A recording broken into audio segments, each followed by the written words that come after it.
ମଧ୍ୟାହ୍ନରେ ଧୂଳି ଦଣ୍ଡ ତତଲା ଧୂଳିରେ ଗଡ଼ାଇ ପିଣ୍ଡ କଷ୍ଟକୁ ସହିବ କାମନାକାରୀର ଦାଣ୍ଡ। ଧୂଳି ଦଣ୍ଡକୁ ସାରିଣ ନଦୀ ଅବା ପୋଖରୀକୁ ଯାଇନ ପାଣି ଦଣ୍ଡ ସାରି ବାଲୁକା ବୁଝିବ ଜାଣ।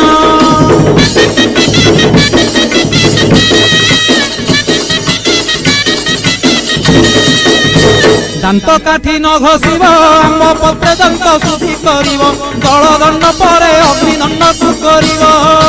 କହିଁ ପରେ ଜଳଖିଆ କରିବ ନବାତ ଗୋରସଲିଆ କାକୁଡ଼ି ନଡ଼ିଆ ପୂଜା ଦ୍ରବ୍ୟ ହେବ ଯାହା।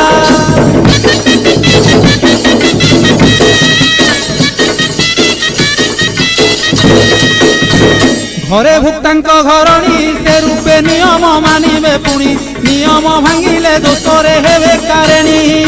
ଭୁକ୍ତା ବିଭା ନହିଥିଲେ ମାତା କି ଭାଉଜ ପାଳିବେ ଭଲେ ସଂକଳ୍ପ